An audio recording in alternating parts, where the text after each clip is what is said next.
Amém, queridos. Glória a Deus. Shalom, shalom. Sejam bem-vindos a mais uma reunião dos jovens do Ministério Tropa de Elite de Jesus. Eu me chamo Dayana e eu sou a filha amada de Deus. E eu estou aqui para trazer aquilo que o Senhor comunicou ao meu coração. Você e eu somos a noiva que Jesus vem buscar. Antes de tudo, eu gostaria de agradecer a Deus esta oportunidade, agradecer o fôlego de vida, o ar que nós respiramos, porque até aqui o Senhor nos ajudou. Agradecer a liberdade que nós temos aqui no Brasil de falar do Evangelho do nosso Senhor Jesus Cristo e que temos esta oportunidade também através das redes sociais. Nos foi permitido avançar e falar do Evangelho de Jesus de qualquer lugar do mundo aonde ainda existe essa liberdade. Nós podemos falar, orar aqui do sul do Brasil, conectando intercessores de várias nações. E isso é incrível. Se você desejar vir fazer parte aqui do Ministério Tropa de Elite de Jesus, tem um link abaixo aí desse vídeo que você está assistindo pelo canal do YouTube. Você pode clicar e vir compartilhar ao vivo aqui conosco pela plataforma Zoom. Isso porque depois da ministração nós fazemos um bate-papo, nós temos uma conversa sobre aquilo que foi ministrado e porções valiosíssimas são transmitidas depois que termina a ministração. Amém, querido? Então você é o nosso convidado a vir congregar conosco. Eu vou compartilhar com vocês algo muito especial nessa noite. E eu gostaria de fazer uma pergunta. Você sabia que Jesus orou por nós? O assunto que vamos falar hoje é tão importante que foi o pedido de Jesus ao Pai antes da sua morte e ressurreição. No livro de João, no capítulo 17, do versículo 20 até o 23, está escrito o que Jesus disse quando ele orou em favor dos seus seguidores. Aqui está o texto base dessa ministração. A palavra aponta o caminho e fala o suficiente para que nós possamos entender o que Deus quer de cada um de nós aqui. O Senhor disse: a minha oração não é apenas por eles. Aqui, Jesus se referiu aos discípulos. Rogo também por aqueles que crerão em mim, por meio da mensagem deles. Aqui somos você e eu. O Senhor clamou ao Pai para que todos nós sejamos um, como o Pai. O Senhor disse: para que todos sejam um, Pai, como tu estás em mim e eu em ti, que eles também estejam em nós, para que o mundo creia que tu me enviastes. Dê-lhes a glória que me deste, para que eles sejam um, assim como nós somos um. Eu neles e tu em mim. Que eles sejam levados à plena unidade, para que o mundo saiba que tu me enviastes e o amastes como igualmente me amastes. Então, queridos, hoje nós vamos falar sobre unidade. No dicionário, unidade corresponde à qualidade ou estado de ser um, de ser único, de não poder ser dividido. Com toda certeza, foi essa qualidade que fez Jesus obedecer ao Pai em tudo. Jesus era íntegro, inteiro para o Senhor. E todas as vezes que foi tentado, foi um com o Pai. E assim, venceu a serpente no deserto. Cada vez que Jesus obedecia, era pela vontade de Deus que o fazia. Jesus estava com Deus. Quando, por fim, chegou o momento da sua morte e da sua ressurreição, narrando o que aconteceria aos seus discípulos, ele identificou a ação de Satanás através da vida de Pedro. Quando Pedro disse que Deus não permitisse isso e que o Senhor Jesus estava falando nunca aconteceria, foi então que o nosso Senhor se virou para Pedro e disse: saia da minha frente, Satanás. Você é como uma pedra no meu caminho para fazer com que eu tropece, pois está pensando como um ser humano pensa e não como Deus pensa. Olha que forte isso. Sabia bem Jesus o que Pedro estava falando ali e sabia que aquela não era a vontade de Deus para aquele momento, que os pensamentos de Pedro era humano. Portanto, Pedro não estava em unidade. Naquele momento, Pedro não foi um com Deus. Possivelmente, estava pensando Pedro nos seus próprios interesses? Eu não sei. Mas naquele momento, Pedro estava sendo usado por Satanás. O Senhor começou a falar ao meu coração sobre esse assunto quando eu li o Salmo 133. E aquelas palavras saltaram aos meus olhos como se fosse uma grande novidade, que apenas nesse momento eu estava encontrando na Bíblia. Então, Manu, gostaria de pedir a gentileza para você. Você pode ler o Salmo 133, por favor? Posso sim, claro, ideia. Estão conseguindo me ouvir bem? Sim. Ó, quão bom e quão suave é que os irmãos vivam em união. É como óleo preciso sobre a cabeça, que desce sobre a barba de Arão, e que desce a orla das suas vestes, como o orvalho de Hermon, e como que desce sobre os montes de Sião, porque ali o Senhor ordena a bênção e a vida para sempre. Amém. Amém. Glória a Deus. Obrigada, Manu. Então, queridos, quantas vezes o nosso Senhor fala conosco e nos revela algo de forma íntima e tão profunda como se fosse a primeira vez que lemos? Ora, pensamos, isso estava mesmo na Bíblia? Como que somente agora que eu ouvi? Mais ou menos assim é o sentimento daquele que recebeu uma revelação do Senhor. O assunto que vamos falar aqui não é novidade para nenhum cristão. Todos nós já ouvimos falar sobre esse pedido de Jesus feito a Deus a nosso respeito. Quantas vezes? Mas tamanha é a dificuldade que todos nós temos nesse quesito, é que este foi o pedido de Jesus ao Pai antes da sua morte e ressurreição. Aqui, o Salmo de Davi, que a Manu acabou de ler, faz uma comparação à união ao óleo da unção, que era de uso exclusivo dos sacerdotes. Ele disse: é como o óleo precioso sobre a cabeça, que desce sobre a barba de Arão, e que desce a orla das suas vestes. O óleo da unção, que após ser derramado sobre a fronte do sacerdote, escorria sobre a barba até atingir a orla do manto sacerdotal. O salmista compara a união ao orvalho do Monte Hermon, que descia sobre os montes da preciosa Sião.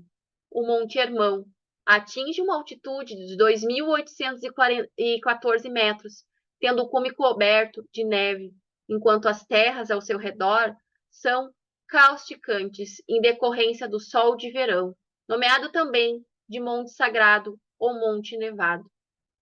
O orvalho proveniente do Monte Hermon acabava por contemplar todos os montes em redor, características que tornou possível o salmista utilizá-lo como um comparativo à união.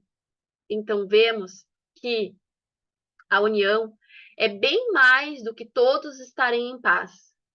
A união diz respeito ao conjunto de esforços de mais de uma pessoa em unidade, sendo um com o Pai. E por que, queridos, que nós devemos agir em união? O óleo da unção, que após derramado sobre o sacerdote, abrangia o seu corpo e vestes, e o orvalho do Monte Hermon, que se expandia sobre os montes em redor, o quanto podemos ser potencialmente precisos quando fazemos a vontade de Deus em unidade, conjuntamente, em união. O quanto podemos potencializar o trabalho que fazemos para Deus quando somos um com Deus e estamos juntos, imprimindo então esforços conjuntos com o mesmo objetivo. Na carta de Paulo aos Efésios está escrito no capítulo 4 que nós devemos fazer todo o esforço para conservar a unidade do Espírito pelo vínculo da paz. Isso significa, irmãos, que não é algo fácil, é necessário esforço. Também diz que há um só corpo e um só espírito, assim como a esperança para a qual nós fomos chamados é uma só. Há um só Senhor, uma só fé, um só batismo, um só Deus e Pai de todos, que é sobre todos, por meio de todos e em todos. Também diz que a cada um de nós foi concedida a graça, conforme a medida repartida por Cristo. E é por isso que foi dito que quando ele subiu em triunfo às alturas, ele levou cativo muitos prisioneiros e deu os dons para os homens. O que significa ele subiu? Senão também que ele também descer às profundezas da terra? Aquele que desceu é o mesmo que subiu acima de todos os céus, a fim de encher todas as coisas. E ele designou alguns para apóstolos, outros para profetas, outros para evangelistas e outros para pastores e mestres, com o fim de preparar os santos para a obra do ministério, para que o corpo de Cristo seja edificado até que todos nós alcancemos a unidade da fé e do conhecimento do Filho de Deus. E cheguemos então à maturidade, atingindo a medida da plenitude de Cristo. O propósito é que não sejamos mais como crianças, levados de um lado para o outro como ondas, nem jogados para cá e para lá por todo o vento de doutrina e pela astúcia e esperteza de homens que induzem as pessoas ao erro. Antes, seguindo a verdade em amor, cresçamos em tudo naquele que é o cabeça, Cristo. Dele, todo o corpo, ajustado e unido pelo auxílio de todas as juntas, cresce e edifica-se a si mesmo em amor, na medida em que cada parte realiza a sua função. A união de esforços de diversas pessoas, cada um com um dom que Deus deu, com um talento que foi o Senhor que deu, cooperando umas com as outras para o fim que Jesus Cristo estabeleceu. Aqui, o Senhor está falando para a igreja. Mas, nesse momento, vou trazer um exemplo. Vamos falar de nós. Vamos falar aqui do Tropa de Elite de Jesus como um exemplo. Aqui, nós temos um ministério estabelecido, ok? Nós temos os nossos pastores, a Fabiana e o Rony, e nós temos os braços ministeriais. Nós temos aí o braço ministeriais dos jovens, em que nós estamos nos encontrando nesse momento.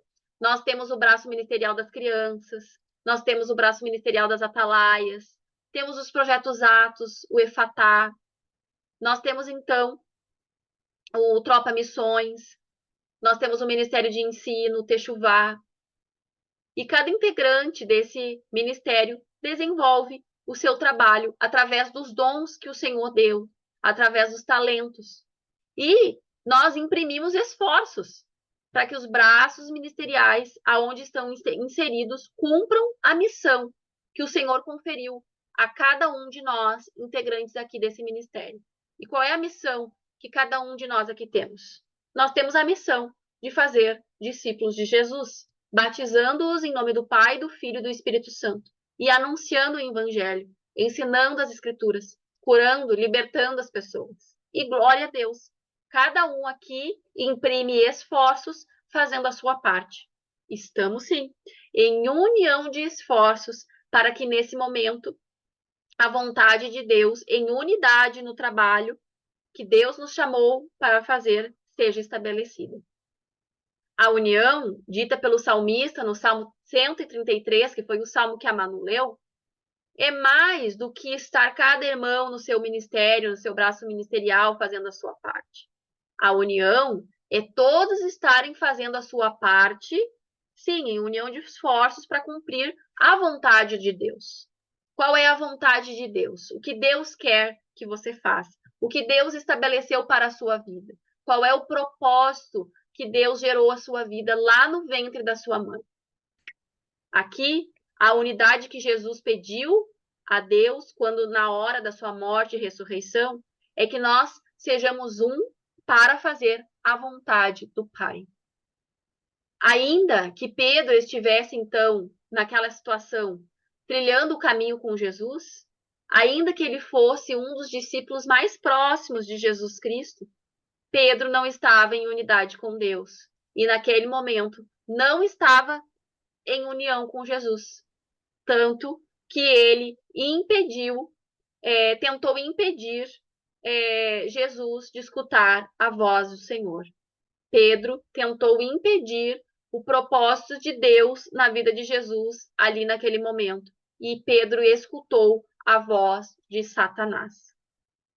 A nossa mente, queridos, muitas vezes tem dificuldade de olhar o macro, aquilo que está em volta.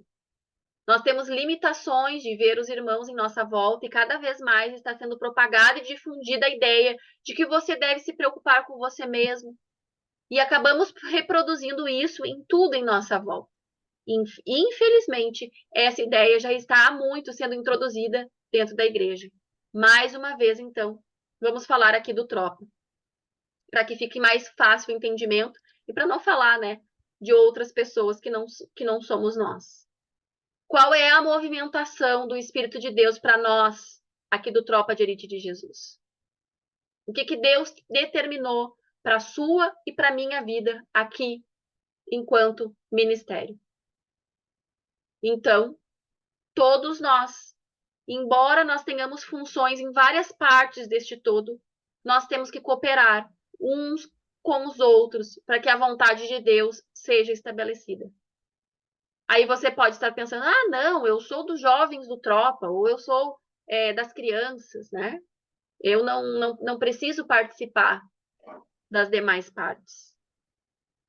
Mas, queridos, preste atenção. Você não tem que imprimir esforços somente naquilo que você participa. Você tem que imprimir esforços naquilo que Deus quer que você imprima. E é por isso que o Senhor disse que nós devemos ser um com o Pai, para que nós possamos entender qual é a vontade de Deus para as nossas vidas naquele momento, naquela situação, naquela ocasião. Em um dia, queridos, pode ser que o Senhor peça muitas coisas para você, que não é aquilo que você está acostumado a fazer, não é aquilo que você costuma fazer. Então, queridos, quem estiver no mesmo espírito com Deus vai entender a movimentação do Espírito de Deus. Agora, já indo para o final, o texto das Escrituras é 1 Coríntios 12, do versículo 7 até o 31. A cada um, porém, é dada a manifestação do Espírito, visando o bem comum. Pelo Espírito, a um é dada a palavra de sabedoria, a outro a palavra de conhecimento pelo mesmo Espírito, a outro a fé pelo mesmo Espírito, e a outro dons de cura por um único Espírito, a outro poder para operar milagres, a outro profecia, a outro discernimento de espíritos e a outro variedade de línguas, e ainda a outro a interpretação das línguas. E todas essas coisas são realizadas pelo mesmo e único Espírito, e ele as distribui individualmente a cada um conforme quer. Ora, assim como o corpo é unidade, embora tenham muitos membros e todos os membros o mesmo, sendo muitos formam um só corpo, assim também com respeito a Cristo.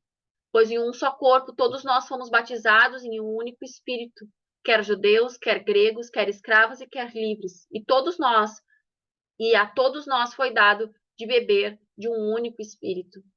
O corpo não é composto, queridos, de um só membro, mas de muitos. E se o pé disser, porque não sou mão, não pertenço ao corpo, nem por isso deixe de fazer parte do corpo. E se o ouvido disser, porque não sou olho, não pertenço ao corpo, nem por isso deixa de fazer parte do corpo. Se todo o corpo fosse olho, onde estaria a audição? Se todo o corpo fosse ouvido, onde estaria o olfato? De fato, Deus dispôs cada um dos membros do corpo segundo a sua vontade. E se todos fossem um só membro, onde estaria o corpo? Assim, há muitos membros, mas um só corpo. O olho não pode dizer à mão, não preciso de você, nem a cabeça pode dizer aos pés que não precisa de você. E pelo contrário, os membros do corpo que parecem mais fracos são indispensáveis. E os membros que pensamos serem menos honrosos, tratamos com especial honra. E os membros que em nós são indecorosos são tratados com decoro especial.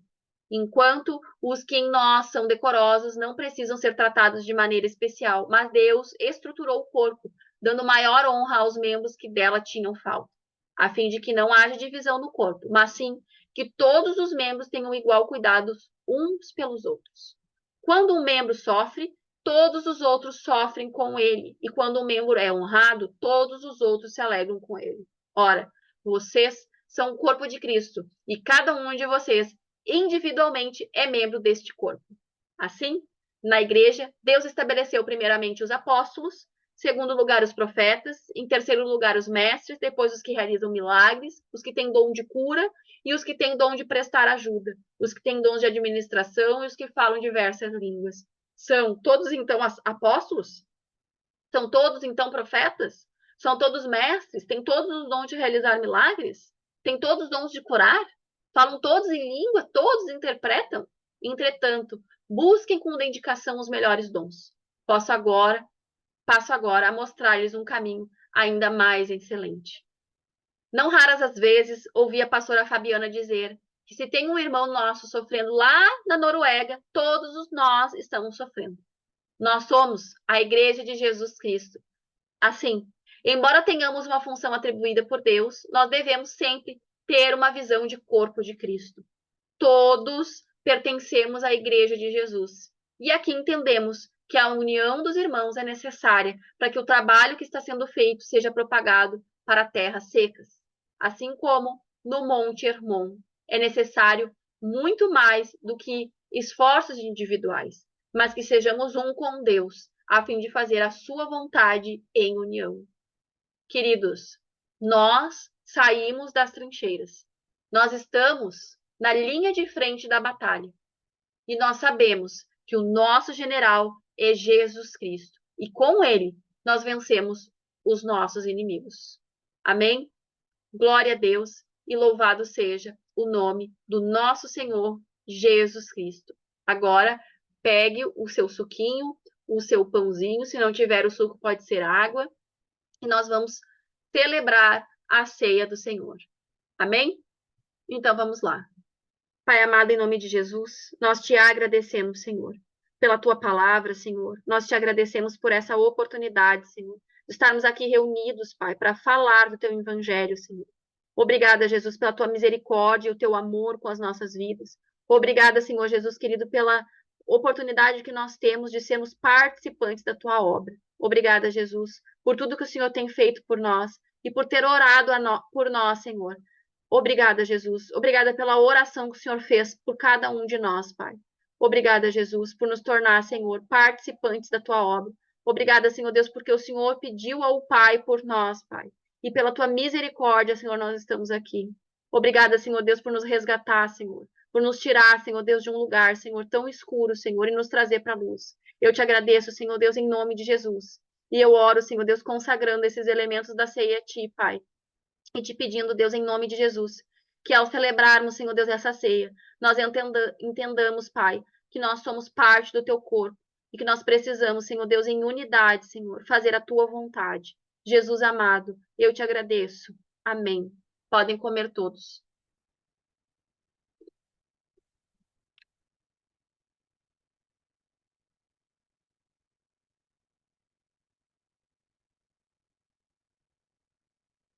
Da mesma forma, eu consagro, Senhor Deus, esse suco a ti, Senhor. E peço, Deus, em nome de Jesus, Pai, que venha nos lavar, Senhor. Venha, Senhor Deus, em nome de Jesus, nos curar, Senhor. Restaurar, Senhor Deus, tudo aquilo, Senhor Deus, que possa estar quebrado, tudo aquilo que possa estar faltando, tudo aquilo que possa estar fora do lugar. Eu oro, Deus, em nome de Jesus. E eu te agradeço, Senhor. Amém. Pode beber todos.